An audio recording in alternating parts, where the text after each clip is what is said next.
You've probably already picked up that our theme today is prayer, because we're looking at a psalm that's talking about prayer.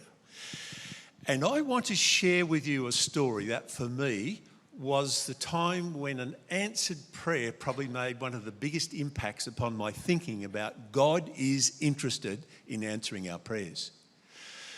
It took place a long time ago. I was just a little bit bigger than you guys. I had been to Avondale College for 1 year. I was fortunate enough in that I was able to fly over, and I flew back home at the end of the year from Perth to Sydney, up to college, and then back home again. Now, before I left up there, what I did was this. I organised with some of the others who were in Western Australia. I'd like to do a train trip. I'd like to go by train from Perth to Sydney. Now, a train trip from Perth to Sydney back then was cheaper than a flight. Today, you'll get a cheaper trip by going by plane and back. It's almost sort of a luxury thing to go on the train. But back then, the train was quite cheap compared to that, but it took 4 days instead of about 6 hours.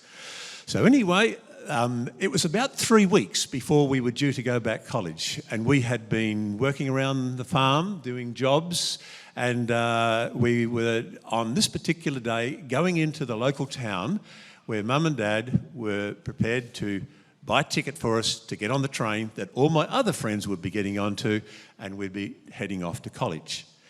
And so the ticket was bought. It cost a reasonable amount of money, even back then.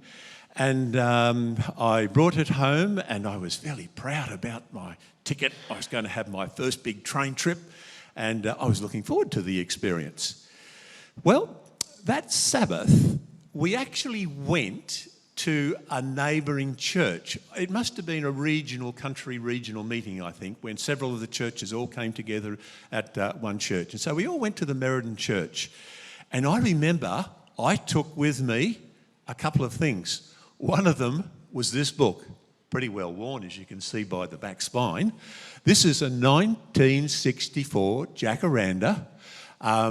It was the Jacaranda of my first year at college, and I brought it home from college, very proud of it.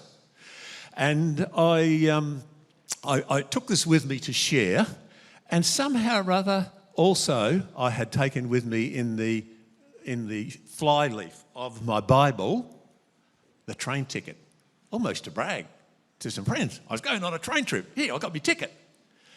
Anyway, off we went to church. And I did just that. I showed people my train ticket, and I showed people the Jacaranda, and everything was going just well. Well, we came home, and I didn't think very much, actually, till about the end of the week. Mum said, "Russell, it's time for you to start putting your things together to go back next week for college."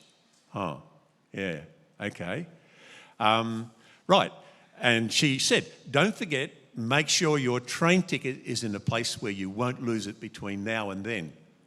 Don't worry about now and then. What about then and now? But anyway, so I went and I started putting some clothes aside and doing this job and that job, and sort of, starting to put together the things I was taking back to college for my second year at college. And then I thought, yeah, that ticket, it's in the hymn book. Went to the hymn book. Oh, it's not there. And I looked and I looked. I looked in my Bible, looked in the hymn book. You know what else we did? We rang up the church pastor of the nearby church and said, "Hey, would you mind just having a look for us, and even talking to the cleaner, in case somebody has picked up my train ticket? I think I've dropped it at the church." That was the last time I saw it. So I was getting a bit panicky about this ticket, and the pastor came back later and said, "Sorry, it's not here. Couldn't find it anywhere. The cleaner hasn't seen it. No train ticket." And I was getting worried. And so that weekend went past, and we're into the next week. And by this stage, Mum was a great one of prayer, and so was Dad. But Mum was the one who I remember said to us, "Have you prayed about it?" "Oh, no, I'm a college student, I know you don't have to pray for silly little things. You only pray for big things." And so I kind of pushed the idea of prayer aside for a while. Well, As the day started to tick on, I was getting more and more panicky. Mum was asking me, have you checked here? Have you checked there? She asked my brothers, had they seen anything? No, they hadn't seen anything. So anyway, about this stage, I remember it was a Thursday. I don't know why I remember it was a Thursday, but we'd come in from working at the end of the day and we were having our family worship, and Mum said, we are going to read a story out of the Insight magazine that tells a particularly good answer to prayer story. And I thought, oh, here we go. And it was a ripper story. I haven't got time to tell you about it today, but it was about finding false teeth that had gone down the drain and picked up in a French drain halfway down the orchard. Total answer to prayer. And I was stunned at that answer to prayer. And maybe I thought, oh, well, maybe God does want me to pray about this. When we finished worship, had finished praying, and I'd forgotten who took the prayer that night, but we did pray that my train ticket would turn up because Mum and Dad didn't want to have to put out the money for another train ticket if I could now get on.